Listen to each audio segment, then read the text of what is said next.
Hello, everyone, and welcome to our session on running compute-heavy workloads at cloud scale.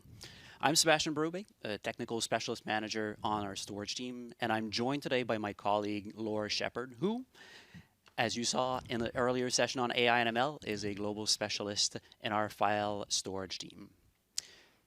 When you have workflows that need virtually unlimited high-performance compute, you need storage that can keep up and not become the bottleneck. In this session, we will lay out how AWS Storage helps you innovate faster with our ultra-fast file access for compute-intensive environments. The variety of workloads that customers run on AWS is growing all the time.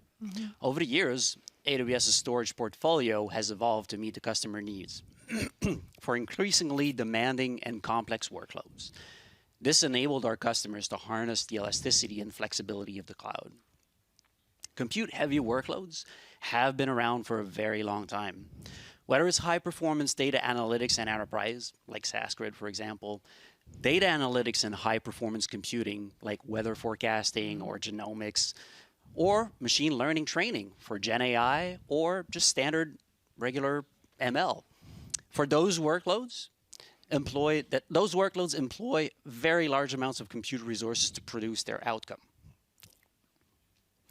The primary driver bringing our customers to the cloud is availability of elastic compute. For those compute-heavy workloads, elasticity provides customers the ability to leverage amounts of compute they could only ever dream of on premises. This enables workloads to complete much faster and customers to innovate at unprecedented pace. The challenge then becomes to keep those resources busy, those compute resources busy. Without the proper storage to deliver the data to those compute instances, we could be facing high idle time, slow running workloads, and limited scaling ability.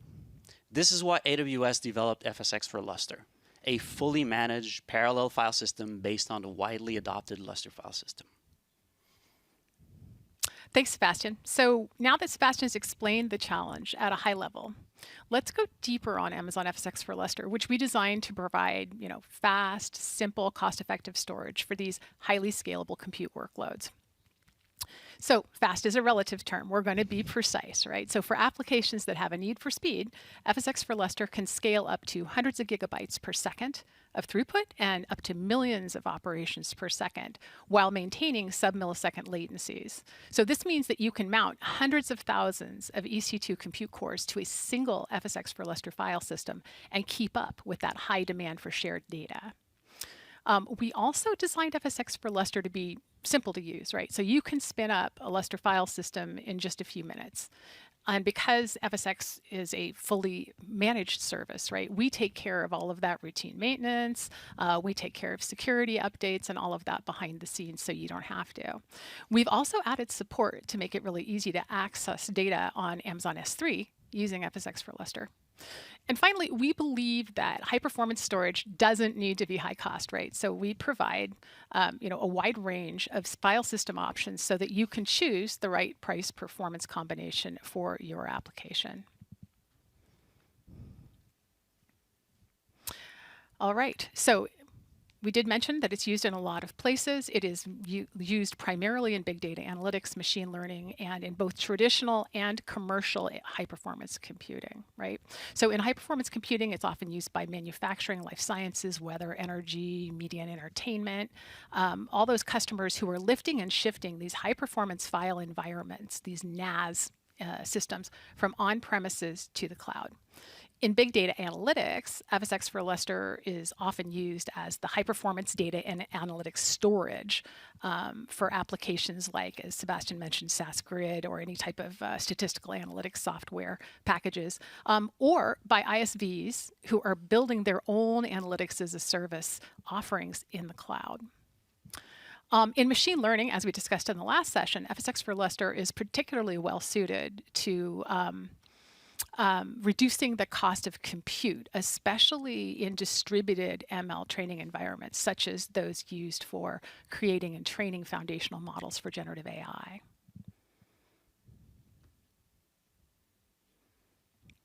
So just as a quick customer illustration from the realm of high-performance computing, Rivian, to meet their accelerated engineering schedules and to reduce the need for physical prototyping, this electric vehicle manufacturer, right? They rely on the combination of S3 and FSx for Lustre integration for advanced modeling and simulation techniques. So they use high compute capacity and very high networking performance and storage for their simulations to enable their engineers to test new concepts and bring their designs to market more quickly.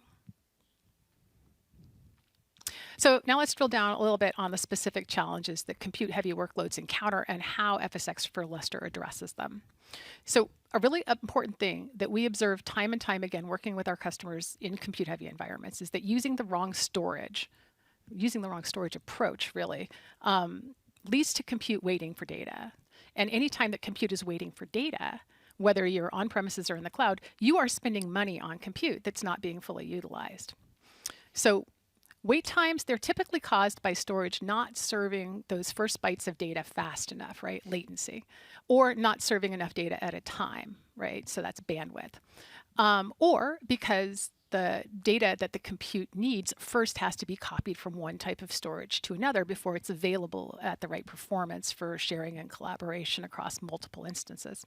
So your storage really should ensure that you have the right performance to reduce or even eliminate any type of computing wait time. So to keep that compute fed and full, right? So it's being fully utilized.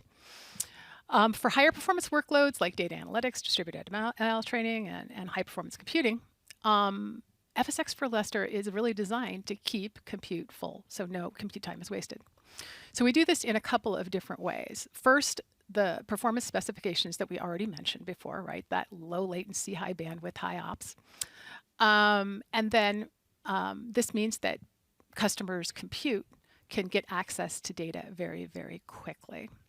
Second, we offer a variety of performance levels so that customers can right-size their price performance, and Sebastian's going to go through that in a second. Third, FSx for Lustre, native integration with S3. So this means you get access to virtually infinite scale at low cost. And this is something that was mentioned in the previous presentation, but in this talk, we're going to show you exactly how this works so you can see it for yourselves. So for now, I'm going to turn things over to Sebastian, and he's going to go into more detail on bandwidth and price performance. Sebastian? Thank you, Laura. As Laura just mentioned, our compute instances are very dense in nature. If you've been around AWS for any amount of time, we've been increasing the density of those compute instances on and on. As we iterate through generations of compute. Now, as we're doing so, we don't just increase the amount of memory and processing power in those instances, but we also increase the network connectivity. As you can see in this chart, the EC2 instance type that are most commonly used for compute-heavy workloads, like C6s, G5s, P4, P5s, and of course, Trainium, offer the highest level of network throughput.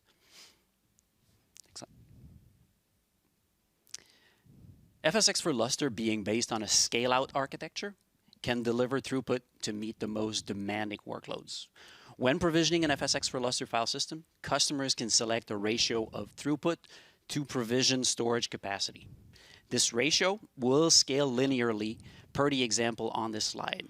For example, a file system provision with 250 megabytes per second per terabyte of provision capacity for a 10 terabyte storage capacity file system, that file system will be able to deliver 2.5 gigabytes per second of baseline throughput. If that same file system is scaled all the way up to petabyte in size, our file system will then be able to deliver 250 gigabytes per second of baseline throughput. In most regions today, FSx for Lustre can provision all the way up to 1,000 megabytes per second per terabyte of provision capacity. With Amazon EC2 second generation Ultra Cluster, we provide access to supercomputing class performance for everyday ML and HPC developers with an easy pay-as-you-go usage model. EC2 Ultra Clusters deliver all the way up to 30,000 Trainium accelerators or up to 20,000 NVIDIA H100 Tensor Core GPUs. Amazon FSx for Lustre is the storage infrastructure for Yep. EC2 Ultra Cluster. It delivers data at hundreds of gigabytes of throughput and millions of IOPS. That's the kind of performance that you need to train large foundational models. Ultra clusters give customers on-demand access to a supercomputer to cut model training time for very large, complex models from months down to weeks or even days in some cases. Thanks. All right, so as I mentioned earlier, we're going to talk about how FSx for Lustre provides native integration to Amazon S3. And this is the place where Sebastian and I are going to do that. So at a high level, what we've done is we've connected FSx for Lustre to S3 in such a way that S3 objects appear in the FSx for Lustre file system as files. So the application or the end user sees the data as files, right, in the FSx for Lustre file system, as though the data is already present in the file system, even though it may be there or it may be still resident in S3. So whenever data is requested by end users or applications, it is loaded automatically into the FSx for Lustre file system. And while it's being loaded, it's still accessible at S3 speeds. Once loaded, it's accessible at FSx for Lustre speeds. And all of this is transparent to the end user and the application. It just happens automatically. So for high performance data analytics, for machine learning training, and for high performance computing customers, right, they can build their data lakes and archives on S3 with all of its cost, security, and its integration with other AWS services, and still have this really high performance data processing via FSx for Lustre. And it's really easy to do with the integration that we've created, which Sebastian is now going to go through in detail for us. Thank you, Laura. As Laura showed us, when a Lustre file system is provisioned, it can be attached to one or many data repository residing in S3. Doing so will create a POSIX file system representation of the objects residing in our S3 bucket that will be accessible to EC2 instances via Lustre. The data can be brought onto the Lustre file system either by preloading the data when the file system is created, or it can be accessed or it can be loaded on the Lustre file system in a lazy load fashion from the S3 bucket on first access from one of the EC2 hosts that are connected to our Lustre file system. Changes that are made to the linked bucket will be automatically loaded in FSx for Lustre. For example, a user adding the file5.txt object in our link bucket will automatically make file5.txt available through the Lustre namespace. Similarly, files added or changed in the Lustre namespace can either automatically or programmatically be synchronized back to our original S3 bucket. Back to you, Laura. Thanks. All right. So this FSx for Lustre S3 integration is very important and something that we are constantly improving. And we can do that even better with more and more customer feedback and experience. That's everything that we wanted to cover for today's compute-heavy workloads. Thank you so much for spending this time with us. Sebastian and I and the whole AWS Storage team are grateful for your time and the help and feedback that you give us that helps us consistently improve our storage portfolio. If you want to learn more about FSx for Lustre or any of our other storage services, please check out our storage site. The QR code is here for simplicity's sake, and thank you again.